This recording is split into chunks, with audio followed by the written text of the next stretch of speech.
altijd hier met Mike Figgis. We hebben het al gehad over Colette of Cotelet, de dansvoorstelling die hij gecapteerd heeft. Maar Mike Figgis ken je misschien ook nog van Leaving Las Vegas, van Cold Manor, van ook een film die Richard Gere zijn carrière weer op de map gezet heeft. Lang geleden, Internal Affairs. En het is zo... Ja, hij is een regisseur die af en toe het Hollywoodpad bewandelt, maar daar ook heel veel kritiek op heeft. I was just telling the audience that you did some Hollywood movies, but it's a place that that you criticize a lot as well. What's wrong with it, in your opinion? Well, it used to be more personal for me. That what was wrong with it was full of assholes, which is true, but maybe also true of Ford Motors or whatever. Right. Yeah. And in a way, I realise that's not the point, because spend enough time in one system, and you start to think about the system in a different way. So what's wrong with it is it's too big, it's out of date, it's based on a kind of mid-20th century idea of economy and of factory production and so on. So, huge amounts of real estate devoted to a factory concept of filmmaking, the film business, rather than filmmaking as an art form or whatever. In its time, it has produced great work, and great directors have come out of the Hollywood system. As a working model, it has no relevance to I mean, you're filming this on an iPhone, right, and it's fine. Yeah. So we are now living in a completely digitally dominated culture of miniaturization, of accessibility.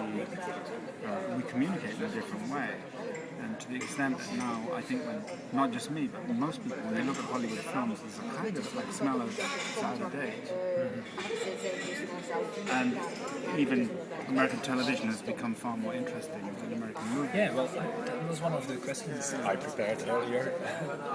It's like that now even A-listers are doing television because the scripts are better, because the shows are more clever than many of the films that are put out there. And there's a simple reason for that, which I know from just from personal experience. The key company is HBO. I don't know if that's true literally now today, but certainly in the last years. Yeah. So HBO set up a kind of a system and a technique where they would commission work, and it's long-term work, so we're talking about 12 episodes, 12 hours at least, and then maybe a second series. So we take the example of The Sopranos, The Wire, Sex and the City, whatever. Yeah, Boardwalk Empire. Yeah. So, and they wouldn't interfere. They basically, once they made the decision to hire those people, they would create an autonomous unit. So David Chase became the boss of and controlled. He didn't have to go to the studio each time and say, what do you think about this script? He became the controller of those scripts, sometimes the writer. And the significant result was that, two things. One is, you realize that long form is more interesting than short form with visual media. So 12 hours is actually more interesting than 90 minutes. Yeah.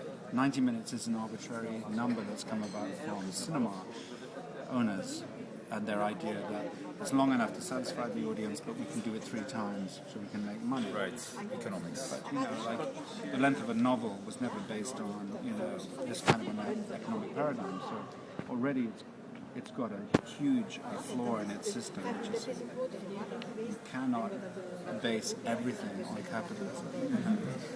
So then, television comes up with a more satisfying idea of episodic narrative, independent productions, so scripts become more innovative, and suddenly the writer turns from being a whore into being a creative person. And clearly, very quickly that starts when actors start to realize this is more interesting. It's not as well paid, but it's more interesting.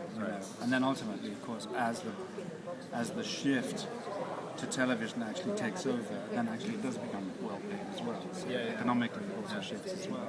And do you think studios are learning their lesson and seeing what happens with telly?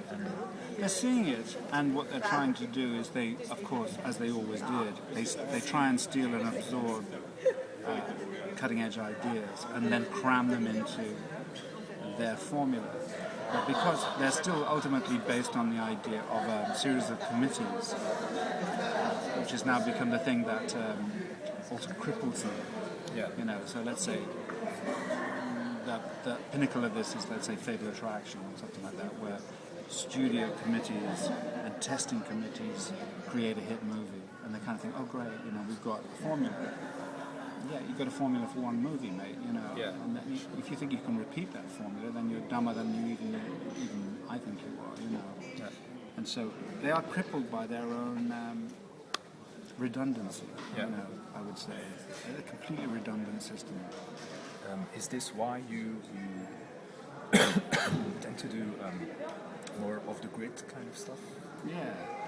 I mean, you know, let's say several things. Life is short, so there's only a limited amount of stuff you can do, you know, and I've always had a big appetite for music and film and photography and writing, you know, so like, you know, so most of my life has been about choreographing time, so it's like, how could I fit this in and then do that efficiently, you know? Yeah. So I love filmmaking. Yeah. And I'm, you know, because I was interested always in technology as well, so new camera comes out. I like it because I like cameras, you know. Yeah. Like I bought this camera because it seemed like the most beautifully made object, you know, and it turns out it takes really good pictures, you know. Right. I'm using it again, as I told you before. But then, you know, you start to think, well, what's the advantage? Well, the advantage is it has virtually no batteries. I'm not dependent on electricity.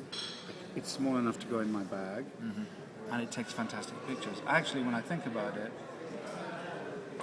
I'm not dependent on a computer, and I like the fact that I don't see the images for another month because I'll carry this around with me and the film in mind, and then I must get this process. That's an advantage, you think? Yeah. In one way, it's an aesthetic, you know, like to look at an image 2 weeks later is very different from what we do with this, which is immediately look at the image and go, okay, yeah, no. Because I find that when I look at images a year later, 2 years later, I have a different understanding of the image. Take. You know, and I suddenly think, wow, it's a beautiful photograph. I never saw that before, you know, from 20 years ago. I find things cool. I remember looking at this thinking it was crap, and now I like it, you know. Yeah. So, different thing. Yeah. Then again, you're up with new technology as well. No, yeah, so I look at new technology from a practical point of view as well. So first of all, it's nice.